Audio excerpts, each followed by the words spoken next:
अस्सलाम वालेकुम, welcome to my YouTube channel. My name is Samna and आज हम इस लेक्चर में पढ़ेंगे न्यूक्लिक एसिड के बारे में। तो न्यूक्लिक एसिड की बात करते हैं तो न्यूक्लिक एसिड किसने डिस्कवर करा? तो Friedrich Miescher, a Swiss physician, isolated a new compound from the nucleus of pus cells which was quite different from other biomolecules, therefore named nuclein. It was found that nuclein had acidic properties and hence it was renamed as nucleic acid. So Frederick मेजियन एक Swiss physician थे जिसने isolate करा new compound nucleus में से, और वो nucleus पस sales के थे। उसने देखा कि उसकी जो नेचर है ना, दूसरे बायोमोलिक्यूल्स के हिसाब से बहुत अलग है। तो उसने उसको नाम दिया न्यूक्लियन का। लेटर ऑन उसको ये पता चला कि इसकी एसिडिक प्रॉपर्टीज भी हैं, तो उसको रीनेम किया गया और इसका नाम रखा गया, न्यूक्लियन से लेकर न्यूक्लिक एसिड तक इसका नाम रखा गया। Nucleic acid are polymers of 5 sugar base compound called nucleotide. Nucleic acid polymer है 5 sugar base compound का, जिसको हम nucleotide कहते हैं। These polymers have high molecular weight. They are present in all living organisms from virus to man. तो ये polymers से जिनका मॉलिक्यूलर वेट ज़्यादा होता है, एंड ये लिविंग ऑर्गेनिज्म, सारे living organism and also virus में भी, जो कि लिविंग ऑर्गेनिज्म नहीं है, उसमें भी ये न्यूक्लिक एसिड हमें मिलता है। There are two kinds of nucleic acid. Nucleic acid के दो काइंड्स है, deoxyribonucleic acid and ribonucleic acid. DNA and RNA दो टाइप से। Both nucleic acid are linear unbranch polymers. ये न्यूक्लिक एसिड है जिनकी कोई ब्रांचिंग नहीं हो रही होती, ये अनब्रांच होते हैं। DNA is the polymer of deoxyribonucleotide and RNA is the polymer of ribonucleotide. DNA polymer है DNA polymer है deoxyribonucleotide के, एंड RNA polymer है ribonucleotide का। ठीक है, अब न्यूक्लियोटाइड क्या है? एक बेसिक यूनिट है हमारे न्यूक्लिक एसिड का। तो कंपोजिशन हम देखते हैं कि न्यूक्लियोटाइड किस तरह से बना हुआ है।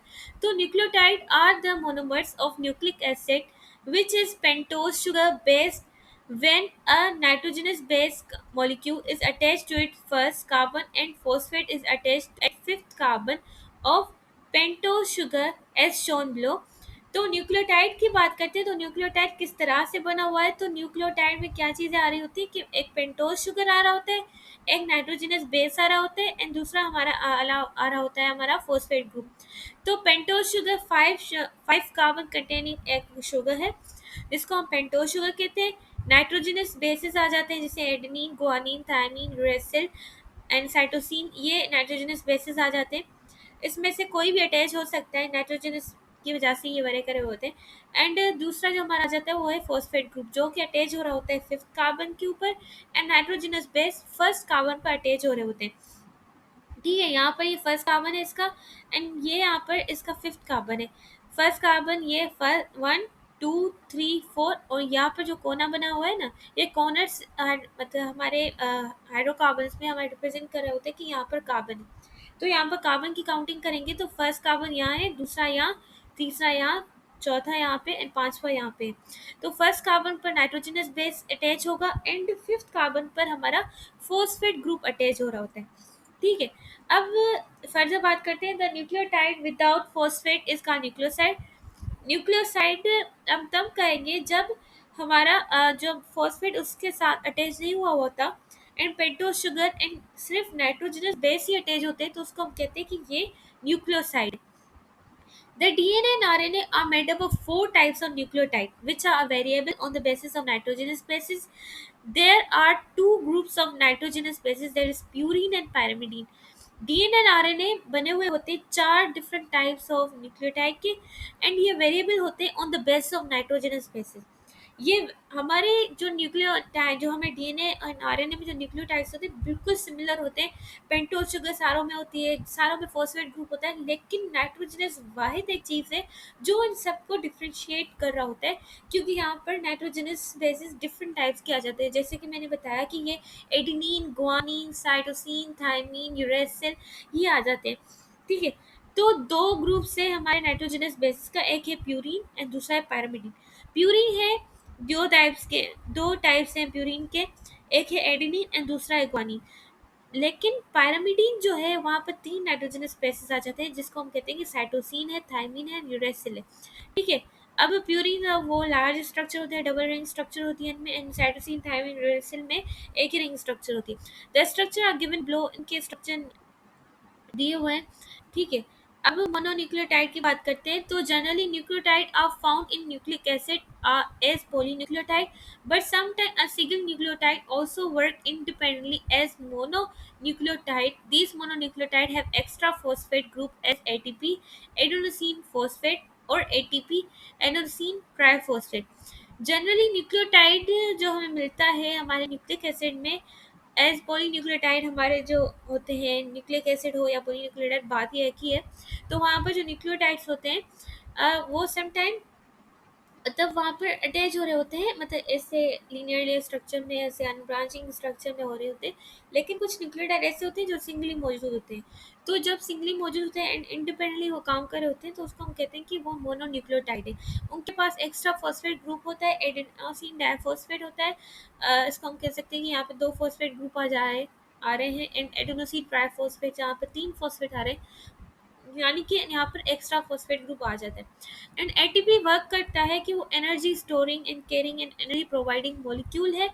एनर्जी स्टोर करता है, एनर्जी कैरी करता है, एनर्जी को प्रोवाइड करता है at the time of need molecules to metabolic reaction में। These energies utilized to drive energy demanding reactions such as synthesis of protein, lipids, carbohydrate, mechanical energy, for cyclosis, contractility, cell division, movement of flagella, active transport etc. तो यहाँ पर जो energy utilise होती है energy drive करने के लिए, for demanding reactions के लिए, तो यहाँ पर प्रोटीन्स हैं, प्रोटीन्स बनाने में हेल्प करता है, लिपिड बनाने में हेल्प करता है, कार्बोहाइड्रेट बनाने में हेल्प करता है। मैकेनिकल जो एनर्जी लग रही होती है जब साइक्लोसिस होती है, साइक्लोसिस क्या है, जब साइटोप्लाज्म मूव कर रहा होता है, सर्कुलरली मूव कर रहा होता है हमारे सेल के अंदर, तो उसको हम कहते हैं कि ये साइक्लोसिस है। कॉन्ट्रेक्टिविटी में एग्जाम्पल तुम की मसल्स कॉन्ट्रैक्ट कर रहे होते हैं, तो वहाँ पर भी एनर्जी की नीड होती है। एंड यहाँ पर दूसरा सेल डिवीजन जब सेल डिवाइड कर रहा होता है, तो वहाँ पर भी एनर्जी की नीड होती है। फ्लैजेला मूव करने के लिए वहाँ पर भी एनर्जी मूव नीड होती है। एक्टिव ट्रांसपोर्ट में तो बाकायदगी से हमें डेफिनेशन में पढ़ा भी हुआ है कि एक्टिव ट्रांसपोर्ट में एनर्जी की नीड होती है। During conversion of ATP into ADP, जब एटीपी कन्वर्ट हो रहा होता है एडीपी में, तब ही एनर्जी रिलीज होती है। तो एनर्जी की अमाउंट जो रिलीज हो रही होती है वो है 7.3 किलो कैल पर मोल और 31.81 किलो जूल पर मोल। एनर्जी रिलीज हो रही होती है। तो यहाँ पर हमने स्ट्रक्चर आप देख लें एटीपी का, कि यहाँ पर सेम फॉस्फेट ग्रुप है, यहाँ पर नाइट्रोजनस बेस है, एंड यहाँ पर तीन फॉस्फेट ग्रुप है। ठीक है, और यहाँ पर जो तीसरा जो फॉस्फेट है ना, वो मतलब बहुत ही स्टेबल नहीं होता, वो रिएक्टिव बहुत होता है। ठीक है, तो यहाँ पर इसी वजह से वो एटीपी जल्द ही वो कन्वर्ट हो जाता है एडीपी में, ताकि एनर्जी हमें मिल सके at the time of need. ठीक है, अब डाइन्यूक्लियोटाइड की बात करते हैं। तो डाइन्यूक्लियोटाइड क्या है, sometimes two nucleotide are commonly bonded together to form compound called dinucleotide. कुछ वक्त या समटाइम्स हमारे दो न्यूक्लियोटाइड जब आपस में मिलते हैं कोवलेंट बॉन्ड के थ्रू, तो वो फॉर्म कर रहे होते हैं डाइन्यूक्लियोटाइड एक molecule. One of the well known dinucleotide is NAD, nicotinamide adenine adenosine dinucleotide. तो one of the best example हमारे जो डाइन्यूक्लियोटाइड के है, तो वो है निकोटिनोमाइड एडेनोसिन डाइन्यूक्लियोटाइड। ठीक है, यहाँ पर जो एनएडी है वो एक वाइटामिन है। विटामिन जो है यहाँ पर निकोटीन आ रहा है। देन यहाँ पर जो डाइन्यूक्लियोटाइड है एडेनोसिन, इसके मतलब वो नाइट्रोजन स्पेस से डाइन्यूक्लियोटाइड यहाँ पर आ रहे हैं। ये वर्क कर रहा होता है कोएंजाइम के थ्रू। कोएंजाइम वो कंपाउंड है जो हेल्प करता है कि एंजाइम अपनी जो वर्किंग है वो प्रॉपर तरीके से कर पाए, या एंजाइम इसके सिवा मतलब वर्क इतना सही से नहीं कर पाता। तो कोएंजाइम बेस्ट एक कंपाउंड है जो एंजाइम इसको यूज़ करता है, ताकि वो एनर्जी जो रिएक्शंस के ऊपर या मेटाबॉलिक रिएक्शंस के ऊपर काम कर सके। For redox reaction it works as coenzyme for redox reaction, coenzyme की तरह बिहेव करता है। रिडॉक्स रिएक्शन वो रिएक्शन है जहाँ पर reduction as well as oxidation हो रही होती है। ये कैरी करा होता है दो इलेक्ट्रॉन्स, दो प्रोटॉन्स एंड एनर्जी कैरी कर रहा होता है। जब हमारे आगे के चैप्टर में बायोएनर्जेटिक्स में हम पढ़ेंगे एनएडी के बारे में, तो वहाँ पर एनर्जी भी स्टोर करा होता है, कैरी कर रहा होता है इलेक्ट्रॉन से प्रोटॉन। ठीक है। एंड यहाँ पर है इसके दूसरे में FeDH2। ठीक है। अब दूसरा हम देखते हैं कि फॉर्मेशन ऑफ फॉस्फोडाइस्टर बॉन्ड क्या है। अब फॉस्फोडाइस्टर बॉन्ड क्या होता है? फॉस्फोडाइस्टर बॉन्ड वो बॉन्ड है जो दो न्यूक्लियोटाइड के बीच में बन रहा होता है। The two nucleotide are linked together by bond in nucleic acid, that is DNA or RNA. This linkage or bond is का फॉस्फोडाइस्टर बॉन्ड। दो न्यूक्लियोटाइड जब लिंक हो रहे होते हैं आपस में न्यूक्लिक एसिड में, जिस तरह से डीएनए हो या आरएनए, तो वहाँ पर इस लिंकेज को हम कहते हैं कि ये फॉस्फोडाइस्टर बॉन्ड है। It is considered as the backbone of nucleic acid. ये बैकबोन है न्यूक्लिक एसिड की। It is a bond which is formed as a result of condensation reaction between phosphate group of pentose sugar। तो ये bond है, form हो रहा होता है जब कंडेंसेशन हो रहे होते हैं फॉस्फेट एंड पेंटोज शुगर के बीच में। ठीक है। अब यहाँ पर स्ट्रक्चर के बारे में हवाले से बहुत मैं डीपली बता रही हूँ। तो यहाँ पर जब भी अब फॉस्फेट है ना, वो पेंटोज शुगर के साथ अटैच है। ठीक है। यहाँ पर ऊपर स्ट्रक्चर हुई है। तो यहाँ पर फॉस्फेट जो है ना, वो पेंटोज शुगर के साथ अटैच है। ठीक है। जब अटैच है तो यहाँ पर जो OH ग्रुप है ना, वो जब अटैच होगा हमारे जो दूसरा हमारा पेंटोज शुगर आएगा जहाँ से वो अटैच होगा, तो उसका जो है ना OH एंड इसका H आपस में मिलके वाटर को रिलीज करेंगे एंड O डायरेक्टली पेंटो शुगर के साथ अटैच हो जाएगा। तो यहाँ पर हुई है कंडेंसेशन। कंडेंसेशन किसको कहते हैं? जहाँ पर वाटर रिलीज हो रहा हो। जब दो आपस में बॉन्ड जब बन रहा होता है, तो वहाँ पर जब वाटर रिलीज होता है हम उसको कहेंगे कि यहाँ पर कंडेंसेशन हो रही है। तो फॉस्फेट का यहाँ पर जो है ना OH ग्रुप है, एज वेल एज वहाँ पर पेंटोज शुगर जो उसके साथ अटैच होगी फर्दर, तो वहाँ पर भी OH ग्रुप आ, जब उसका OH एंड उसका OH आपस में मिलेंगे, तो वहाँ पे H2O रिलीज होगा एंड O जो है ना, वो डायरेक्टली उसके साथ अटैच होगा। H2O रिलीज हो गया मीन्स कंडेंसेशन हो गई एंड O डायरेक्टली अटैच हो गया पेंटोज शुगर के साथ। ठीक है।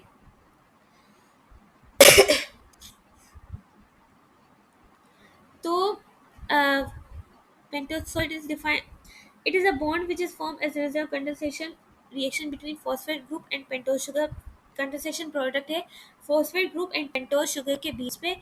सो it is defined as chemical bond that forms when exactly two hydroxyl group in the phosphoric acid reacts with hydroxyl of another molecule of sugar, forming ester bond। जैसे कि मैंने बताया कि फॉस्फेट जो हाइड्रोक्सिल ग्रुप है, sorry, जो hydroxyl group है हमारा फॉस्फोरिक एसिड का, वो अटैच होगा या रिएक्ट करेगा हाइड्रोक्सिल ग्रुप पेंटोज शुगर के साथ, तो वो ईस्टर बॉन्ड जो है वो फॉर्म करेगा। एंड दिस बॉन्ड जो है 3' carbon of pentose sugar is link with 5 carbon या 5th carbon in the DNA. अब यहाँ पर जो पेंटोज शुगर है ना, वो अटैच होगा is link with 5th carbon. यहाँ पर जो अटैचमेंट हो रही है, यहाँ पर देखें तो यहाँ पर first carbon, second, third, fourth, fifth, यहाँ पर 5th कार्बन अटैच हो रहा होता है थर्ड कार्बन के साथ। यहाँ पर है 1 2 3 थर्ड कार्बन के साथ अटैच हो रहा होता है। तो हम कहेंगे कि यहाँ पर जो है ना third carbon of pentose sugar link हो रहा होता है 5th carbon of pentose sugar of another nucleotide, जो कि डीएनए एंड आरएनए के होते हैं, किसी के भी हो सकते हैं। तो फॉस्फोडाइस्टर बॉन्ड की मदद से and thus it act as backbone. इसी तरह से ये बैकबोन की तरह हेल्प करता है। These are the bonds that hold the sugar phosphate component of the DNA molecule together। ये वो बॉन्ड है जो बॉन्ड है जो होल्ड करता है sugar phosphate, pentose sugar and phosphate को आपस में होल्ड कर रहा होता है डीएनए में। और जो है ना यहाँ पर यही बॉन्ड है। और जब हमारे जो है ना फॉस्फेट एंड पेंटोज शुगर जो अटैच हो रहे होते हैं दूसरे न्यूक्लियोटाइड में, जो नाइट्रोजन स्पेस आपस में अटैच हो रहे होते हैं दो न्यूक्लियोटाइड्स के, तो वहाँ पर हम कहेंगे यहाँ पर हाइड्रोजन बॉन्ड बन रहा होता है। तो दूसरा हम बात करते हैं पॉलीन्यूक्लियोटाइड के बारे में। Earlier discussion made it clear that nucleotides are joined together and form polymers like DNA and RNA. जैसे कि हमने पढ़ा कि न्यूक्लियोटाइड आपस में मिलकर पॉलीमर बनाते हैं, डीएनए और RNA. They have variety of role in the living organism, variety of role इनका लिविंग ऑर्गेनिज्म में। DNA perform function of transformation and heredity. DNA perform करता है फंक्शन, करता है ट्रांसफॉर्मेशन एंड हेरिडिटी। अब ट्रांसफॉर्मेशन किससे हो रही होती है? जब भी हमें किसी भी चीज़ की को क्लोनिंग करानी हो। डीएनए की जो ट्रांसफॉर्मेशन हो रही होती है ना, वो बेसिकली मतलब ऐसे है कि क्लोनिंग हो रही है, जहाँ पर हमें एक ही चीज़ से ज़्यादा अमाउंट में चाहिए होती है, तो उसकी हम क्लोनिंग कर रहे होते हैं, उसके ज़्यादा कॉपीज बना रहे होते हैं। तो डीएनए की जो परफॉर्म करता है फंक्शन, वो ट्रांसफॉर्मेशन इन हेरिडिटी। हेरिडिटी क्या है? जो information parents to the offspring carry हो रही हो। Genetic information is encoded in DNA in simple fashion in the form of codes. Genetic information code encode हो रही होती है डीएनए में सिंपल फैशन में, as in the form of code. Simple codes के फॉर्म में इसकी जो इन्फॉर्मेशन कैरी हो रही होती है। स्ट्रक्चर ऑफ डीएनए की बात करते हैं तो structure of DNA was explained by James Watson and Francis Crick.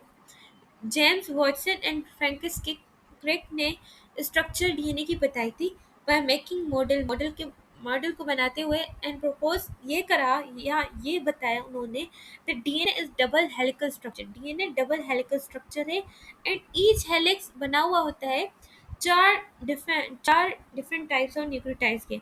And both helix are complementary to each other, and दोनों हेलिक्स कॉम्प्लीमेंट्री है एक दूसरे के। अब यहाँ पर जैसे बात करिए कि डीएनए चार डिफरेंट न्यूक्लियोटाइड्स का बना होता है, तो वो किस तरह से बना हुआ है। जैसे कि मैंने बताया कि न्यूक्लियोटाइड्स बिल्कुल सिमिलर होते हैं, लेकिन उनके नाइट्रोजनस बेसिस उनको वेरी कर रहे होते हैं। अब हम बात करते हैं कि डीएनए में कौन से नाइट्रोजनस बेसिस आ जाते हैं एंड आरएनए में कौन से आ जाते हैं। डीएनए में जो नाइट्रोजनस बेसिस आ जाते हैं ना, वो adenine, guanine, cytosine and thymine आ जाता है। यूरेसिल नहीं आता है यहाँ पे। यहाँ पे जो यूरेसिल आएगा ना, वो आरएनए में आएगा at the place of thymine.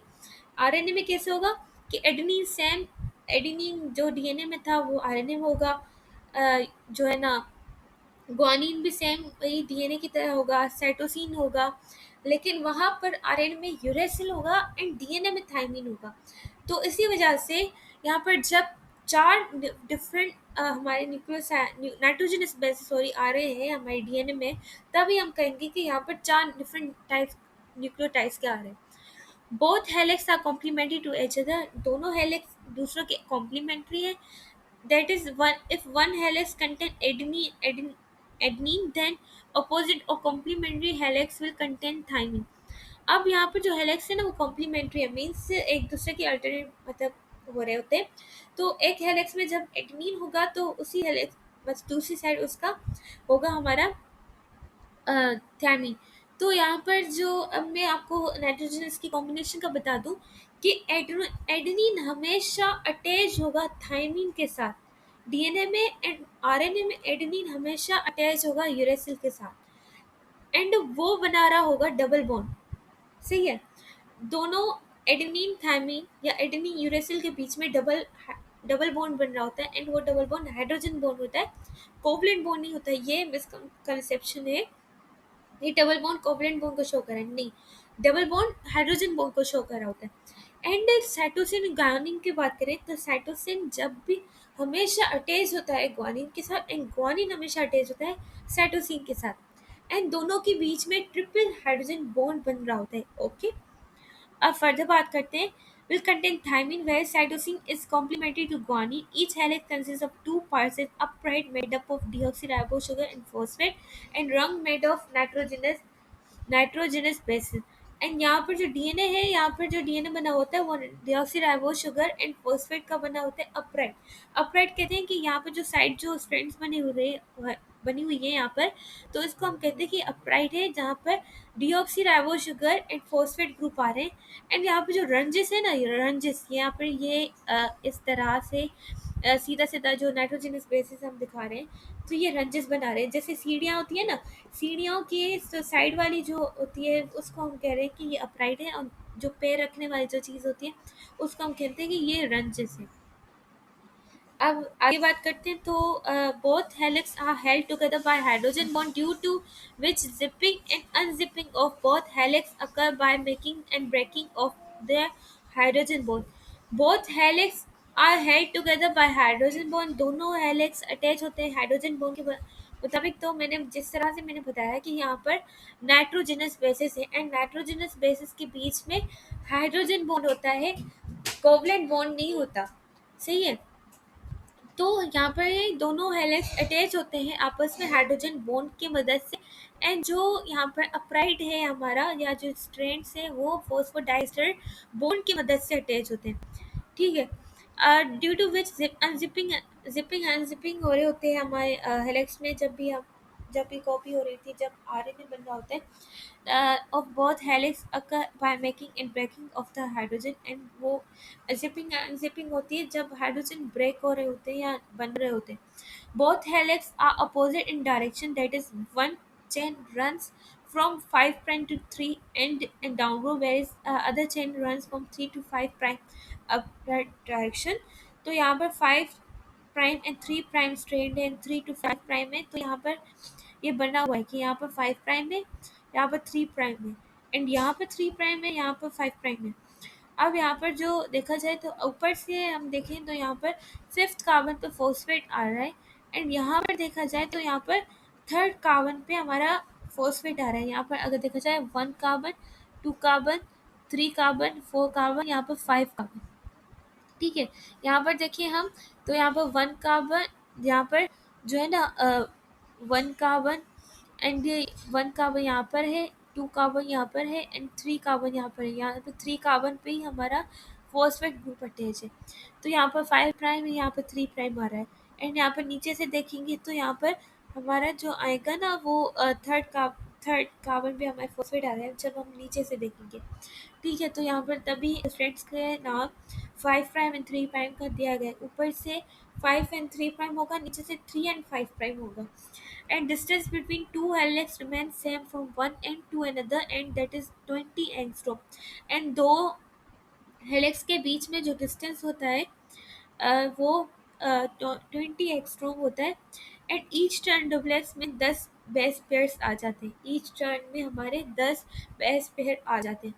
Gene की बात करते हैं तो जीन क्या है? We know that DNA is heredity material. DNA एक हेरिडिटी मटीरियल होता है जो कि कैरी करा होता है genetic information from parents to offspring. Parents to offspring जो इन्फॉर्मेशन कैरी करा होता है, एंड वो इन्फॉर्मेशन कैरी हो रही होती है इन द फॉर्म ऑफ जीन। ठीक है। A gene is a part of DNA which has information to synthesize a protein. Gene gene जो है ना वो पार्ट है डीएनए का जिसके पास इंफॉर्मेशन होती है कि वो सिंथेसाइज करे प्रोटीन को, which will work as enzyme, जो कि फर्दर प्रोटीन आगे जाके वर्क करेगी एंजाइम के तौर पे। It is a functional unit of heredity material. Functional unit है हेरिडिटी मटीरियल का।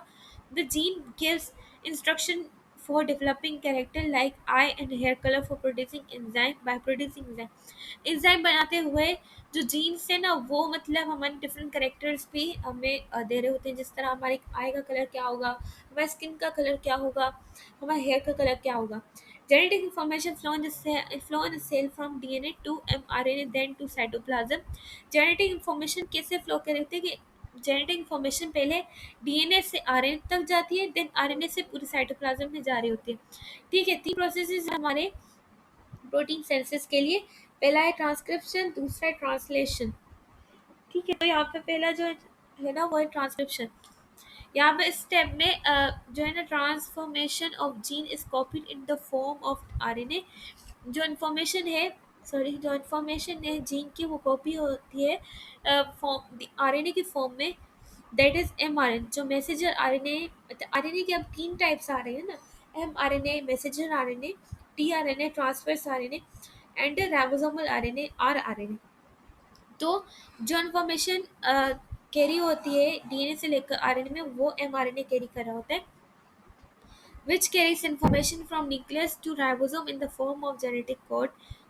एंड ये कैरी कर रहे होते हैं इंफॉर्मेशन न्यूक्लियस से लेकर राइबोसोम तक जेनेटिक कोड्स के फॉर्म में। अब ट्रांसलेशन की बात करते हैं तो in this step mRNA attach to ribosome mRNA attach होगा राइबोसोम के साथ two other types of RNA that is tRNA RNA. अब यहाँ पर जो है ना स्टेप, इस स्टेप में जब mRNA अटैच होगा राइबोसोम के साथ तो अब दूसरे दो आरएनए का काम है फर्दर। तो दो आरएनए जो है tRNA and RNA transfer and ribosomal RNA वो हेल्प करेंगे कि वो इंफॉर्मेशन को ट्रांसलेट करें, इंफॉर्मेशन को ट्रांसलेट करें in the form of sequence of amino acid. इस अमाइनो एसिड की सीक्वेंस में इंफॉर्मेशन को ट्रांसफर करें which help to synthesize protein, protein को सिंथेसाइज करने में मदद देंगे। ठीक है, तो राइबोन्यूक्लिक एसिड की बात करते हैं तो राइबोन्यूक्लिक एसिड अन्य उसके टाइप है। तो राइबोन्यूक्लिक एसिड पॉलीमर है न्यूक्लियोटाइड्स का। जिस तरह से हमने डिस्कस करा कि ये एक पॉलीमर है ribonucleotide that is nucleotide contain ribo sugar and one of the nitrogenous bases जो है ना एडेनिन गुआनिन साइटोसिन यूरेसिल। यही सेम बात कि ये पॉलीमर है, इसमें न्यूक्लियोटाइड्स होते हैं। यहाँ पर राइबोज शुगर है, डीएनए में डीऑक्सी राइबोज शुगर था, यहाँ पर राइबोज शुगर है। नाइट्रोजनस बेसिस है adenine guanine cytosine uracil, thymine यहाँ पर नहीं आएगा। It means instead of thymine it consist nucleotide of uracil.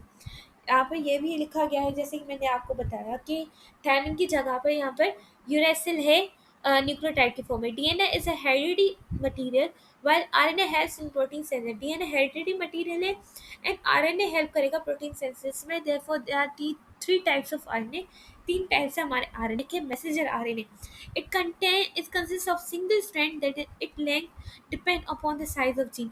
ये इस सिंगल स्ट्रैंड है और इसकी लेंथ डिपेंड करेगी कि जीन की साइज कितनी है। जितनी इन्फॉर्मेशन कैरी करनी होती है वो मैसेंजर आरएनए उतनी ही इन्फॉर्मेशन कैरी करेगा। तो जितनी साइज जीन की होगी उतनी साइज इसके मैसेंजर आरएनए की होगी। It contains information in the form of genetic code codon. इसके पास जो इन्फॉर्मेशन होगी जेनेटिक कोड्स के फॉर्म में होती है जिसको हम कहते हैं कोडोन। कोडोन क्या है? Basically triplets of nucleotides of mRNA in code one amino acid. Codons क्या है कि वो ट्रिपलेट्स हैं न्यूक्लियोटाइड्स के। यहाँ पर ट्रिपलेट्स होते हैं न्यूक्लियोटाइड के जहाँ पर तीन डिफरेंट हाइड्रोजनस बेसेस अटैच हो रहे होते हैं एंड वो सिर्फ एक अमाइनो एसिड इनकोड करेंगे। It is about 3 to 4% of total RNA. अब जितना हमारे सेल में आरएनए होता है उसका जो 3 to 4% हमारा mRNA आ जाता है। ठीक है, ट्रांसफर आरएनए की बात करते हैं तो ट्रांसफर आरएनए क्या है? The smallest size RNA consist of 70 to 90% nucleotide. यहाँ पर 70 to 90% यहाँ पर न्यूक्लियोटाइड आ रहे होते हैं एंड बेसिकली सिंगल स्ट्रैंड होता है। एंड इसमें जो है ना shows duplex in some regions where complementary bases are present. तो ये डुप्लेक्स है सब रीजन्स पे ये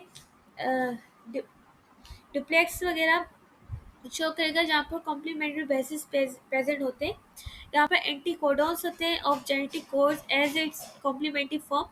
तो यहाँ पर एंटी कोडॉन्स होते हैं। अब जहाँ पर जिस तरह से हमारे पर कोडॉन्स होते हैं जीन की फॉर्मेशन कोड्स की फॉर्म होती है तो यहाँ पर कॉम्प्लीमेंट्री बेसिस अटैच होकर एंटी कोडॉन बना रहे होते हैं और ये एंटी कोडॉन टीआरएनए के पास होते हैं। ठीक है, it transfer related amino acid from cytosol to ribosome. ये इन्फॉर्मेशन ट्रांसफर करते हैं अमाइनो एसिड साइटोसोल से लेकर राइबोसोम की तरफ।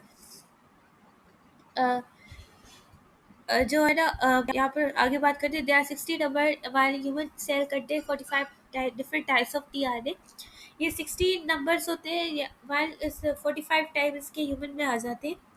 It is about 10 to 20% of total RNA. यहाँ पर ये जो है ना वो 10 to 20% हमारे टोटल आरएनए में आ जाए। अब ये बुक की बात है, अब मैं आपको समरी करके बता दूँ तो टीआरएनए वो आरएनए होता है जो मैसेंजर आरएनए में जो कोडोन्स होते हैं, तीन यहाँ पर कोडोन्स बने हुए होते हैं तो वहाँ पर तीन डिफरेंट नाइट्रोजनस बेसिस वो कोड्स बना रहे होते हैं।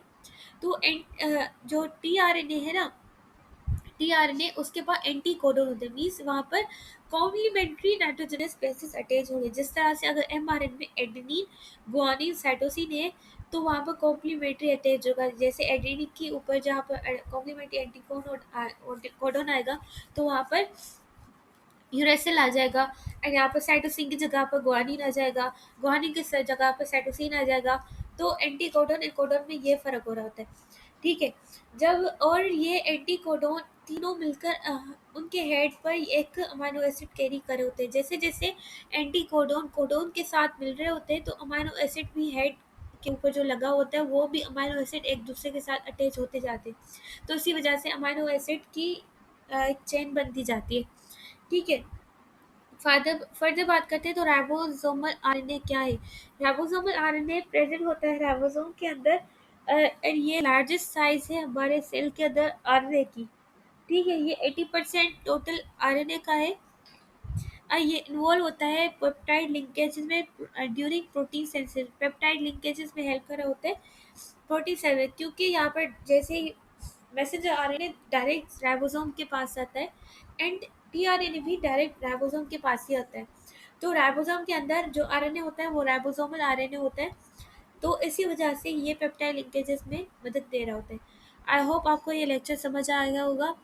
Thank you so much. अल्लाह हाफिज़।